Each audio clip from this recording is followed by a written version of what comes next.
Apakah sudah siap, Afik, untuk merekod?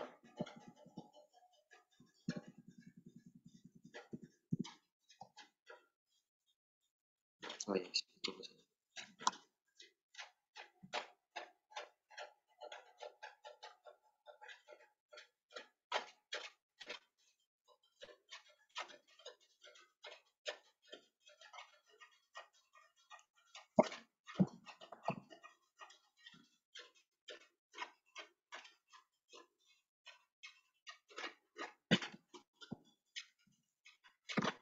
Mas sekarang magang di mana, Mas? Aku di kampungku di Riau. Perusahaan itu di bawah PLN. Yoi, Oh, kok PLN. bisa ke PLN gitu? Ada. Mereka kebetulan butuh bagian yang kimianya buat meneliti air. Jadi aku apply deh di situ. Hmm.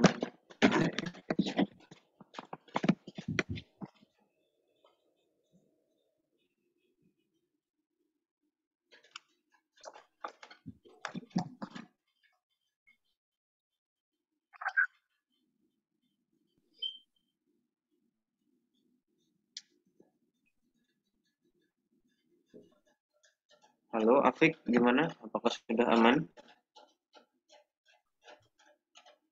Apa? Udah aman ini, udah bisa dimulai? Ya, sudah. Ya. Oh, hmm, anu deh, ini di itu aja. Kamu pakai laptopnya temanmu toh? Iya, ya. Di ini di pertama di spotlight aku dulu, spotlight aku toh, spotlight aku. Terus aku kayak pembukaan gitu. Ntar aku manggil Mas Bimo, baru Ah, di spotlight dua orang itu. Gitu ya. oke. Kita lagi record loh padahal. Ya. Ya, ntar dibuatkan. Eh, Ya, mungkin itu record record di Zoom juga, record manual juga, biar gimana? cek aja.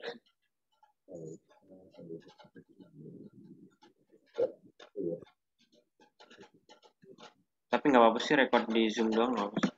Ya, ulang ya, lalu. Ya, Ulang rekornya. nggak dengerin. Saya tampil headset saya. Oke.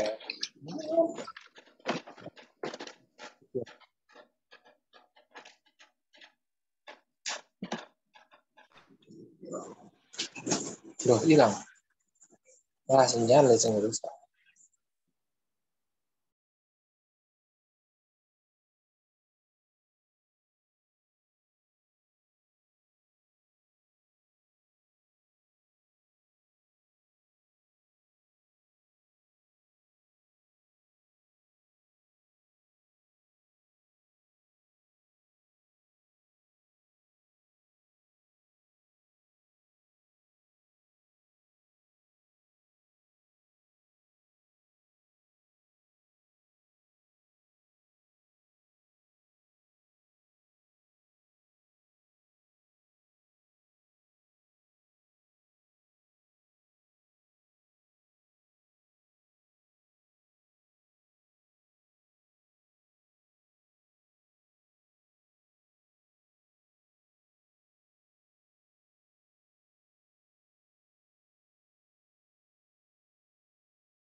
Sebentar.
Ya wes ini langsung aja sih kayaknya. Headsetku nggak bisa. Mas Bimo, apakah sudah siap Mas? Gimana man? Salah. Pak, buka dulu.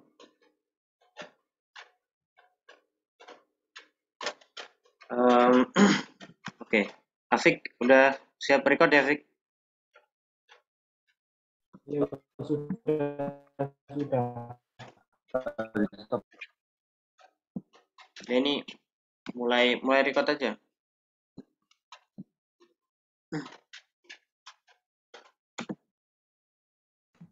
Itu udah direkod dari tadi. Oh udah. Tadi. Iya. Jadi Oke. Lupa. Baiklah. Tempat ya. Assalamualaikum warahmatullahi wabarakatuh. Apa kabar semuanya? Selamat pagi, selamat siang, selamat sore, selamat malam bagi kalian pemirsa setia KMFM dimanapun kalian berada. Jumpa lagi di KMFM dalam acara Curhat KMFM. Nah, bagi kalian yang belum tahu Curhat KMFM apa, jadi Curhat KMFM ini adalah kalian warga MIPA bisa memberikan pertanyaan keresahan-keresahan kalian nih seputar perkuliahan, seputar Islam dan lain sebagainya di Google Form yang telah disediakan oleh panitia. Google Form bisa dilihat di Instagram KMFM, bisa dicek sendiri-sendiri ya teman-teman. Nah, pada episode Curhat KMFM kali ini kita akan mengundang narasumber dari program studi Kimia FMIPA UGM angkatan 2019 yaitu bernama Mas Bimo Satrio Wijopongko. Beliau saat ini menjabat sebagai DPM UF MIPA dan sekarang sedang magang di Duri, Sumatera. Oke, langsung saja kita panggil narasumber kita, Mas Bimo. Assalamualaikum, Mas. Waalaikumsalam. Oke, gimana nih Mas kabarnya, Mas? Alhamdulillah aku baik. Kamu gimana, Dok, kabarnya? Alhamdulillah, saya baik juga. Oke, sekarang lagi magang ya, Mas? Gitu, baik. Iya, lagi magang di kampungku sendiri, Duri. Oke, siap-siap. Magang MBKM. Oh iya. Baik, mungkin tidak usah berlama-lama lagi. Mas Bimo udah siap kan ya ini untuk jawab pertanyaan-pertanyaan dari kita? Udah siap. Kayaknya banyak nih pertanyaannya. Lumayan sih, Mas. Jadi langsung aja. Kita ke pertanyaan yang pertama ya. Dari Feni.Olivia. Selama ini suka sendirian dan itu bener-bener buat stres apalagi ada kuliah online. Ibadah juga berkurang. Gimana nih Mas tanggapan Mas Bimo mengenai keresahan dari Mbak Feni ini? Coba ulang lagi pertanyaannya. Sorry. Ini lebih ke ngasih tanggapan aja sih Mas. Dari Mbak Feni ini merasakan keresahan gitu. Selama ini suka sendirian. Itu bener-bener buat bikin stres. Apalagi ada kuliah online ini kan ibadah juga berkurang. Oh, iya. Berarti itu aja curhat ya. Sekitar tanggapanku aja. Kirain mau tanya. Kalau sendirian, ya gampang lah dari kawan aja. Atau juga jadi kegiatan apa ya, kegiatan yang disediakan oleh Hima ataupun dari kampusnya. Kan pasti dapat kawan. Kan dia ngomongnya sendirian di awal-awal. Dan ya, cari kawan aja. Gampang kok. Tapi memang kalau di kuliah ini kita jangan berharap kita dilayani. Kitanya datangin orang. Biar apa ya namanya? Biar kita coba proaktif duluan gitu loh. Sebelum kita dapat apa sih yang kita pengen. Dan terus kalau kuliah online, ya memang sih kondisi kita masih abu-abu ya antara mau mengadakan secara offline atau online. Itu masih abu-abu. Jadi kuat-kuatkan saja. Apabila sempat untuk melaksanakan kegiatan offline, gunakan kesempatan itu baik-baik. Terus jadi apa ya? Kalau ibadah berkurang juga, aku mikirnya gini sih. Kalau ibadah yang dimaksud dalam ibadah yang Islam ya seperti tilawah atau ya satu tilawah. Kalau apabila waktunya sempat dikit aja itu nggak bisa dipakai waktu untuk tilawah. Kita bisa kok misalkan dari aplikasi HP itu bisa dipakai untuk tilawah dikit-dikitan. tipis-tipis gitu loh. Seenggaknya kita dapat membaca kalam Allah dalam setiap waktu yang tersedia. Nah, kalau maunya maksimal, apa tuh namanya? Jangan mencari waktu luang sih. Luangkan aja waktunya untuk tilawah. Gitu.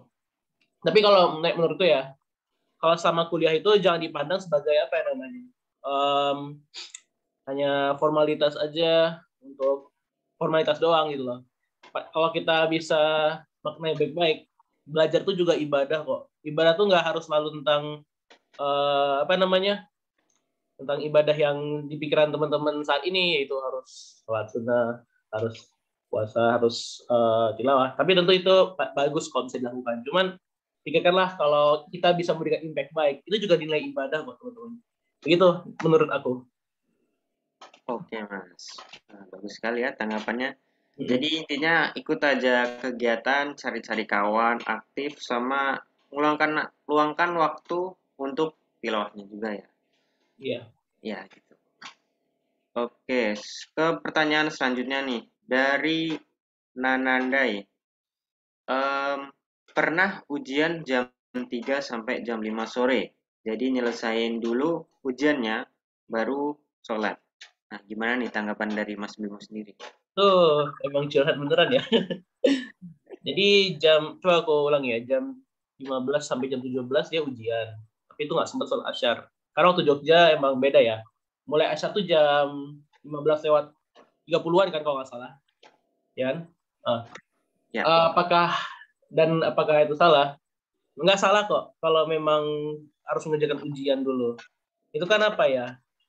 Ibaratnya tuh kayak pernah dikasih tau guruku gini. Misal, wah udah azan nih, tapi kita masih ada kelas. Gak apa, tapi kata guru buat itu, nggak apa-apa kok kita selesaikan dulu aja kelasnya. Karena untuk ilmu itu juga apa ya, harus apa namanya, konsisten, harus diselesaikan. Jangan sampai ada hal yang bisa menghalangi gitu loh. Dan disebut salah apabila memang sudah benar-benar keterlaluan lah waktunya. Misal nih, kita mulai kelas jam apa ya, kayak tadi lah ya, itu masih mending sampai jam 5. Karena kalau waktu maghrib di Jogja, kalau nggak salah kan jam 17 lewat 20-an. Kalau itu sudah lewat, nah itu baru. Lebih baik kita cabut aja. Cuman selagi belum, nggak apa-apa, kita selesaikan dulu aja pendidikan kita. Karena itu dulu ujian kita. Gitu. Ini kan emang hanya tanggapanku aja ya. Kalau kita bisa selesaikan dulu saja gitu. Berarti Bang, kita menduakan Allah. Enggak. Kita enggak menduakan juga. Karena kan apa ya namanya? Aku agak bingung sih, karena aku juga bukan ahli tafsir banget ya. Cuman intinya mikir gini aja, kan kayak aku bilang, belajar itu juga ibadah. Coba aja selesaikan dulu gitu loh. Karena kalau misalnya, kecuali kalau misalnya teman-teman memang pengen banget segera sholat dulu, izin aja, bilang aja gitu loh. Mau sholat dulu bentar, cabut dulu bentar, orangnya pasti ngasih kok. Gitu. Jadi jangan dianggap ujian itu sebagai apa ya namanya, sebagai ancaman gitu loh. Karena kalau kita berpikir gini terus, kita akan menghentikan namanya hal-hal yang wajib yang harus dilakukan kayak pendidikan ataupun akademik. Gitu sih kalau dari aku. Oke, Mas. Terima kasih atas jawabannya. Kalau dari saya pribadi juga sih, mungkin saya bakal ujian dulu sih juga. Ujian Iya. dulu selesai, baru sholat. Gitu. Oke, mungkin ke pertanyaan selanjutnya ya. Wah ini dari KMFM juga nih. Dari Mas Aulia Arif 2016. Tips dalam mengatur jadwal, Kak. Waduh, ini keren nih. Gimana nih, Mas Bimo? Bah, ini dia. Pertama disclaimer, aku deadlineer kok. aku deadlineer kerjakan laporan magang, aku juga deadlineer kerjakan ngumpulin laprak. Bahkan aku juga deadlineer waktu apa ya, nyala DP itu loh. Aku ngumpulin berkasnya juga deadlineer, guys. Aduh, ya. Nah, tapi aku ada tipsnya lah ya. Kita kan punya Google, ini gampangnya gini aja sih, kita punya Google Calendar kan di HP. Itu tuh itu teman-teman ya manfaatin aja gitu loh, pakai aja. Sebenarnya kalau misalnya teman-teman bisa tandain ya tanggal sekian mau ada acara atau kewajiban apa, dia pasti akan kasih notif kok. Bahkan dia bisa ngasih notif sejam sebelum, sehari sebelum, bahkan lebih dari sehari sebelum juga gitu loh. Jadi Google aja apa yang teman-teman punya kayak Google Calendar gitu. Tapi kalau misalnya teman-teman lebih konkret ingin nyatat, catat aja. Temukan benda yang teman paling sering temukan. Kalau teman-teman itu sering punya buku, misal teman-teman yang punya buku jurnal ya atau diary gitu, diary kayak kayak kayak di film-film barat gitu. Nah, itu juga bisa teman-teman tulis jadwal apa yang akan datang hari ini. Jadi apa yang barang yang teman-teman sering pegang, itu bisa juga teman-teman jadi masukkan jadwal di situ. Aku biasanya gitu sih, karena kan dulu sering pakai HP ya, atau nggak pakai laptop. Misalnya aku buka tuh notes di laptop, aku ada kegiatan ini nih gitu. Oh, di HP ada notif di Google Calendar, ada kegiatan ini nih gitu loh. Itu aja, gampangnya gitu sih. Cuman kalau ditanya aku tuh orangnya deadliner, aku sangat deadliner ya teman-teman. Oke, ya sama sih Mas, saya juga deadliner juga. Jadi intinya ya tadi ya pakai Google Calendar ataupun aplikasi Notes, ya pokoknya gunakan aplikasi-aplikasi produktivitas buat nyatet-nyatet itulah. Itu Ya, sangat benar. Oke, pertanyaan selanjutnya. Nah, masih dari orang yang sama, dari Mas Aulia Arif 2016.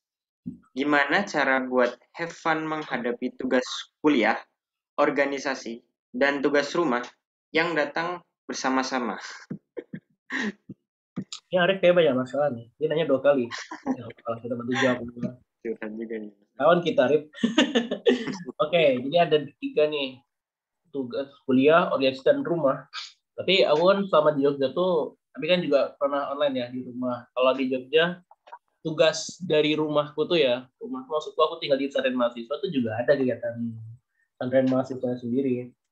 Bikin aja, kalau prioritas tentu kita prioritasin kuliah. Kalau antara organisasi dan rumah ataupun kegiatan asrama ya, misal teman-teman tinggal di asrama, itu juga aku nggak bisa bilang siapa yang lebih dulu kan, itu tergantung teman-teman sendiri. Dilihat saja keurgenannya, dilihat apa yang namanya tuh, dilihat mana yang lebih mendesak untuk dilakukan. Kalau ya, aku kan misal ambil di satu mahasiswa nih, aku misalnya ada kajian kitab sekian, cuman ada nih ngerjakan deadline tugas kuliah, tentu aku untuk kuliah, aku organisasi, dan mereka benar-benar butuh banget kontribusiku, aku bisa sih apa namanya saling terbuka dengan wali asuh kalau aku ada project ini dan aku bisa nyusul karena juga misalkan alhamdulillah ya di pondok itu ada akses record jadi kamu bisa tuh lanjutin nontonin pelajaran tadi di pondok dengan record cuman intinya tuh kita saling terbuka aja sih sama orang sekitar apa aja kesibukan kita kadang-kadang orang tuh nggak bilang-bilang gitu loh ini aku juga ngalamin sendiri sih nggak bilang-bilang oh ternyata kamu ikut ini ya kok nggak bilang sih kalau kamu ada jadwal di sini orang kan jadi risih bawaannya. Nah, aku juga pernah ngerasakan beberapa rekan-rekanku tertutup dengan kegiatan dia sendiri gitu loh. Jadi kan bawaannya sama-sama saling repot kita. Jadi kalau dan juga gini sih, kalau misalnya ada yang mau ngambil kegiatan atau apa, coba berpikir ke depan dulu aja. Impact apa yang akan teman-teman bawa kalau misalnya teman-teman ambil ini sekian gitu loh. Tapi kalau misalnya teman-teman memang komunikasi lancar atau nggak malu buat berkabar, nggak gengsi buat berkabar, santai aja atau enggak siapapun teman-teman yang memimpin ya yang siap menghadapi rekan-rekannya juga yang punya banyak kesibukan ya it's okay aja sih gitu aku mah bukan apa ya namanya tapi yang dimaksud have fun ya nah yang aku ingin titik beratkan itu kesibukan yang kita punya yang menumpuk saat ini aja caranya have fun gimana caranya have fun itu enggak caranya have fun itu mikir aja kalau yang kita lakuin ini itu bawa manfaatnya gimana sih buat orang-orang kalau kuliah ya pikir aja gitu loh. Gue kalau misalnya lancar-lancar aja kuliah nih nilainya bagus tentulah orang sekitar aku tuh senang orang tuh senang karena uh, apa namanya masa depan untuk ke depan juga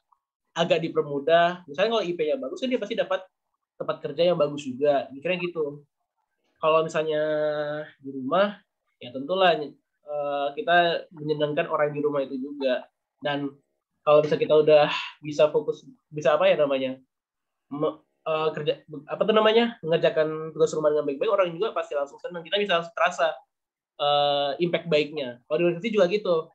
Misal, aku kan dulu kadep share ya. Aku misal belum bikin kajian, orang pasti enjoy dong dengan kajiannya. Kalau orang senang, gue juga senang gitu loh ngeliat mereka enjoy dengan hasil karya aku sendiri. Jadi itu caranya have fun. Kita mikir impact-nya buat orang-orang tuh apa aja.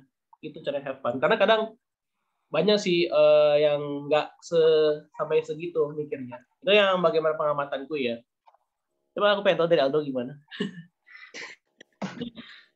Cara Heaven, kalau kalau dari saya sih gimana ya? Ya sama mungkin kayak Mas Bimo tadi, kayak mikirin impact-nya buat orang-orang tuh gimana, terus juga motivasi, ingat itu sih, ingat motivasi kita dari awal kenapa kita melakukan itu gitu loh. Jadi misal kita ini udah berjuang mati-matian masuk ke kuliah jurusan ini kan, kita ingat tuh perjuangan awal kita masuk ke itu. Jadi ya kita bakal have fun terus sama kuliah kita. Terus ya kalau misalnya tugas rumah, ingat aja ibu kita dulu ngasuh kita kecil tuh gimana, kita rewel banget tetap diasuh. Terus kalau misalnya join organisasi, em, kita ingat kenapa sih mau join organisasi itu gitu. Jadi kalau kita ingat motivasi awal kita tuh bakal timbul semangat lagi itu buat ngelakuin Oke. Yap. sih. Itu dong. Oke, sip. Lanjut. Oke, ini mungkin itu sih pertanyaan terakhir Mas.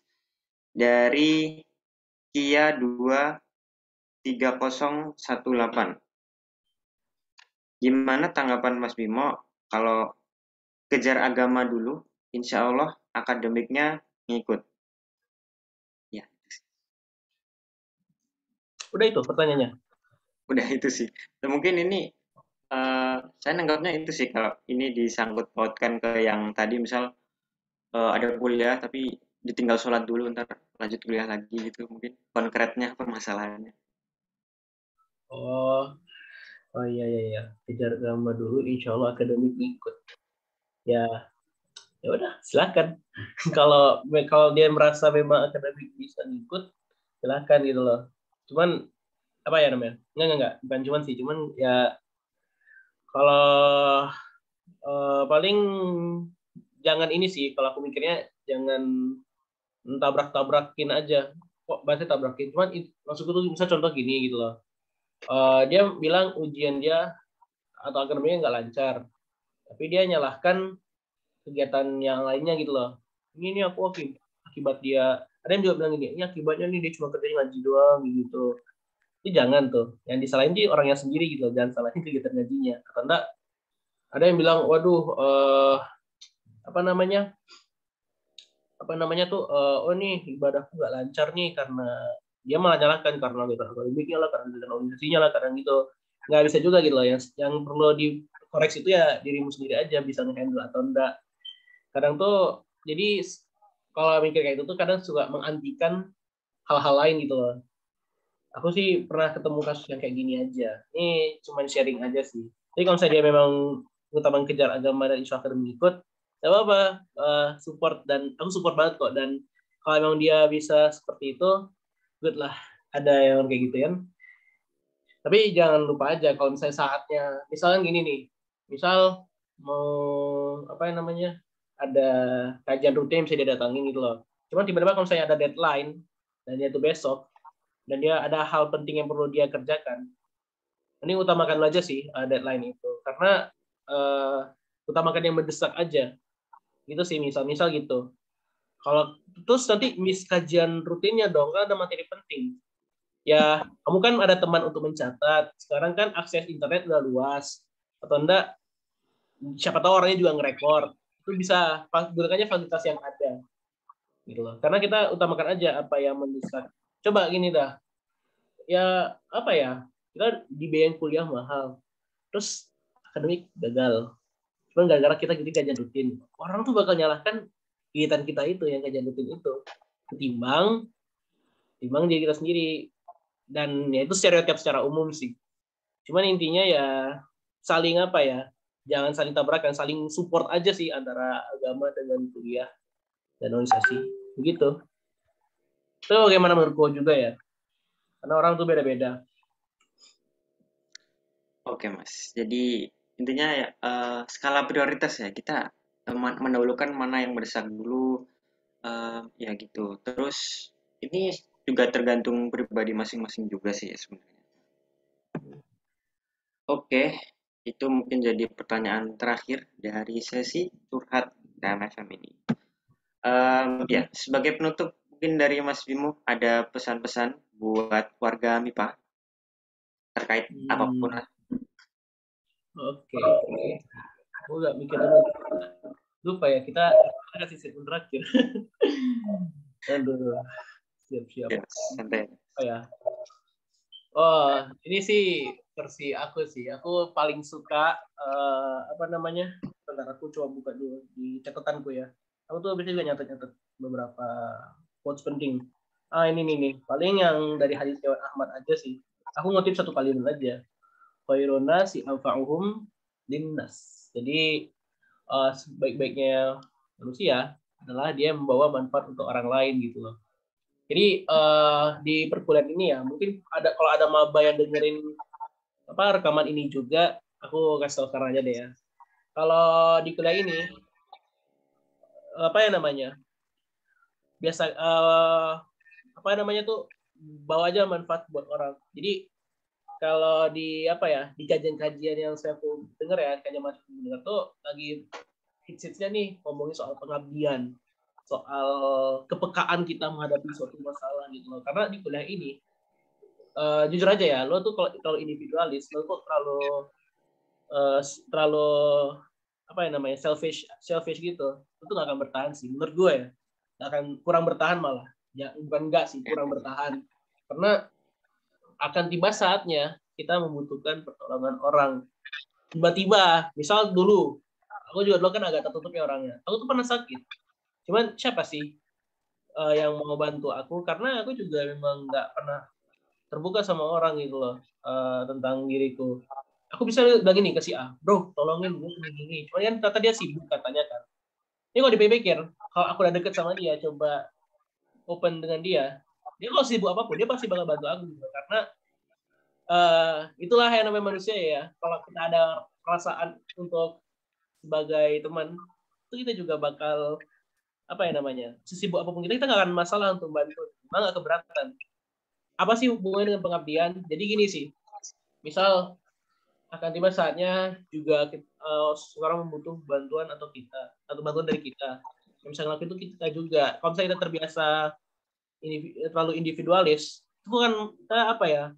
Kita ya cuma bisa nontonin doang, cuma bisa mengucapkan oh ya, I'm really sorry to hear about that. Itu gak akan bantu guys. Kata-kata gak akan bantu. Gerakan lu semua yang apa tuh ya, yang bisa membawa impact gitu. Jadi untuk teman-teman yang ingin kuliah, biasakanlah ya coba kalau ada ajakan untuk main coba aja di join. Kalau misalnya himanya atau nggak ada kegiatan coba aja di join gitu loh. Siapa tahu dapat kenalan, dapat teman. Ya gitu sih. Apa namanya? Jadi apa ya? Mungkin memang kita capek. Cuman kalau misalnya kita bisa membawa manfaat dan orang tuh senang dengan bantuan kita, jujur percayalah guys, rasa capek itu akan hilang. Aku ngerasakan. Kayak gimana bang? Coba dulu aja. Jadi aku cuma bisa bilang lakuin dulu lah sebelum aku mengungkapnya dengan kata-kata. Gitu sih dari aku. Oke Mas. Wah Gak keren relate ya banget. sama materi, cuman gak apa-apa. Aku pengen Ya, share oh aja. Mas, ini bebas saja. Iya. Buat nasihat buat warga MIPA Yoi. sekalian. Ya, mungkin dicukupkan dulu sesi curhat KMFM pada episode kali ini. Jangan lupa nonton sampai akhir teman-teman. Ya, mungkin cukup itu. Terima kasih ya Mas Bimo sudah meluangkan waktunya buat melakukan sesi curhat kali ini. Oke. Ya, mungkin ditutup saja. Sampai jumpa di next episode. Assalamualaikum warahmatullahi wabarakatuh. Waalaikumsalam warahmatullahi wabarakatuh. Oke, udah fix dihentikan rekornya.